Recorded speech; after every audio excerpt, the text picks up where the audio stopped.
ਬੰਦੇ ਦੀਆਂ ਬੱਕਰੀਆਂ ਚੋਰੀ ਹੋ ਗਈਆਂ। ਉਹ ਜੱਜ ਦੇ ਕੋਲ ਗਿਆ ਵੀ ਮੇਰੀਆਂ ਜੱਜ ਸਾਹਿਬ ਬੱਕਰੀਆਂ ਚੋਰੀ ਹੋ ਗਈਆਂ ਨੇ ਤੇ ਬੰਦੇ ਦਾ ਮੈਨੂੰ ਪਤਾ ਜਿਹਨੇ ਚੋਰੀ ਕੀਤੀਆਂ ਨੇ।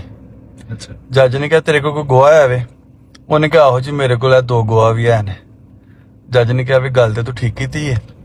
ਉਹਨੇ ਨਾ ਬੰਦੇ ਭੇਜੇ ਸਿਪਾਹੀ ਆਪਣੇ, ਉਹਨਾਂ ਨੇ ਨਾ ਉਹ ਬੱਕਰੀ ਚੋਰ ਨੂੰ ਫੜ ਲਿਆਂਦਾ।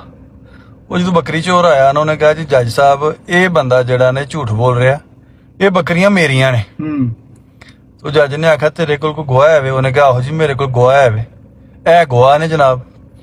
ਜੱਜ ਨੇ ਕਿਹਾ ਵੀ ਗੱਲ ਗੁਲਾਮ ਲਈ ਤੂੰ ਵੀ ਠੀਕ ਕਰ ਰਿਹਾ। ਸਹੀ ਹੈ ਗੱਲ ਤੇਰੀ। ਉਹਨੇ ਇਹ ਜਦੋਂ ਇਹਨੂੰ ਗੱਲ ਕਹੀ ਨਾ ਕਿ ਤੂੰ ਗੱਲ ਤੂੰ ਵੀ ਠੀਕ ਕਰ ਰਿਹਾ, ਇਹ ਜਿਹੜਾ ਫੈਸਲਾ ਨਾ ਜਿੱਥੇ ਉਹ ਕਰ ਰਿਹਾ ਸੀ ਉੱਥੇ ਇੱਕ ਤਰੀਆ ਧਰਾਕਲ ਬੰਦਾ ਵੀ ਆਇਆ ਸੀ, ਤੀਸਰਾ, ਜਿਹੜਾ ਦੇਖ ਰਿਹਾ ਸੀ ਸਾਰਾ ਵਾਕਿਆ। ਉਹਨੇ ਕਿਹਾ ਜੱਜ ਸਾਹਿਬ ਇੱਕ ਗੱਲ ਦੱਸੋ। ਉਹਨੇ ਕਿਹਾ ਪੁੱਛ। ਉਹਨੇ ਕਿਹਾ ਜਿਹਦੀਆਂ ਬੱਕਰੀ ਚੋਰੀ ਹੋਈਆਂ ਨੇ, ਚੋਰੀ ਹੋਈ ਹੈ, ਉਹਨੂੰ ਵੀ ਤੁਸੀਂ ਕਹਿ ਰਹੇ ਹੋ ਕਿ ਤੇਰੀ ਗੱਲ ਠੀਕ ਹੈ, ਤੇ ਜਿਹੜਾ ਚੋਰ ਹੈ ਬੱਕਰੀਆਂ ਚੋਰੀ ਕਰਨ ਵਾਲਾ ਉਹਨੂੰ ਕਹਿੰਦੇ ਪਏ ਗੱਲ ਤੇਰੀ ਵੀ ਠੀਕ ਹੈ। ਤੇ ਚੋਰੀ ਹੋਣ ਵਾਲਾ ਔਰ ਜਿਹਦੀ ਚੋਰੀਆਂ ਹੋਈਆਂ ਨੇ ਦੋਵਾਂ ਨੂੰ ਤੁਸੀਂ ਠੀਕ ਕਹਿ ਰਹੇ ਹੋ, ਇਹ ਕਿੰਜ ਮੁਮਕਿਨ ਹੈ? ਤੇ ਜੱਜ ਨੇ ਉਹਨੂੰ ਕਿਹਾ ਵੀ ਗੱਲ ਤੂੰ ਵੀ ਠੀਕ ਕਰ ਰਿਹਾ। ਹਾਂਜੀ ਇਹ ਸਮਾਨਾ ਐਸਾ ਭਾਜੀ, ਹੁਣ ਜਿਹਦੇ ਨਾਲ ਗੱਲ ਕਰੋ ਨਾ ਉਹ ਜਿਹੜੀ ਵੀ ਗੱਲ ਹੋਏਗੀ ਉਹਨੂੰ ਕਹ, ਉਹਨੂੰ ਲੋਕਾਂ ਨੇ ਤੂੰ। ਚੌਧਰੀ ਦਾ ਕੱਲਾ ਮੁੰਡਾ ਸੀ ਤੇ ਉਹਦੇ ਵਿਆਹ ਦੇ ਨੇ ਚੌਧਰੀ ਆਖਿਆ ਕਿ ਸਾਰੇ ਪਿੰਡ ਨੂੰ ਜਿਹੜਾ ਨਾ ਸ਼ਾਦੀ ਦੇ ਵਿੱਚ ਸ਼ਾਮਿਲ ਕਰਨਾ, ਖੁਸ਼ੀ ਦੇ ਵਿੱਚ। ਫੈਸਲਾ ਉਹਨੇ ਇਹ ਕੀਤਾ ਕਿ ਜਿਸ ਘਰ ਦੇ ਵਿੱਚ ਬੰਦੇ ਦੀ ਘੁੰਮਤ ਹੋਏਗੀ ਉੱਥੇ ਘੋੜਾ ਦਾਂਗੇ, ਤੇ ਜਿਸ ਘਰ ਦੇ ਵਿੱਚ ਬੁੱਢੀ ਦੀ ਘੁੰਮਤ ਹੋਏਗੀ ਨਾ ਉੱਥੇ ਕੁਕੜੀ ਦਾਂਗੇ। ਬੰਦੇ ਦੀ ਘੁੰਮਤ ਤੇ ਘੋੜਾ ਤੇ ਜ਼ਨਾਨੀ ਦੀ ਘੁੰਮਤ ਤੇ ਮੁਰਗੀ ਕੁਕੜੀ ਦਾਂਗੇ।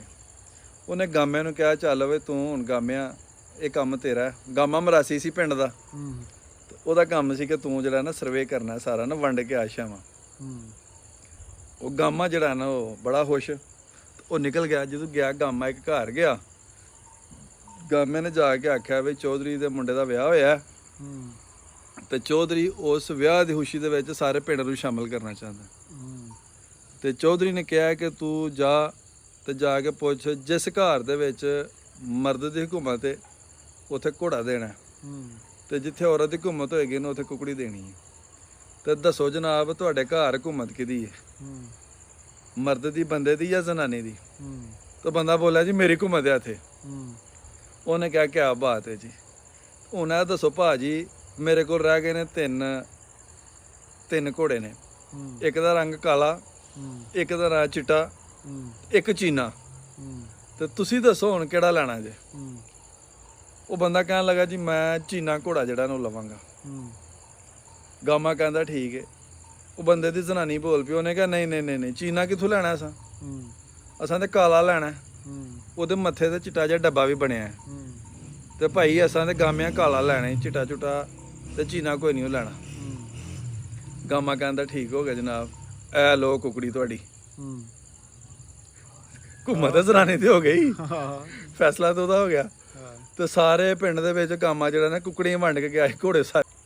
ਉਹ ਚੌਧਰੀ ਦਾ ਕੱਲਾ ਮੁੰਡਾ ਸੀ ਤੇ ਉਹਦੇ ਵਿਆਹ ਦੇ ਨੇ ਚੌਧਰੀ ਆਖਿਆ ਕਿ ਸਾਰੇ ਪਿੰਡ ਨੂੰ ਜਿਹੜਾ ਨਾ ਸ਼ਾਦੀ ਦੇ ਵਿੱਚ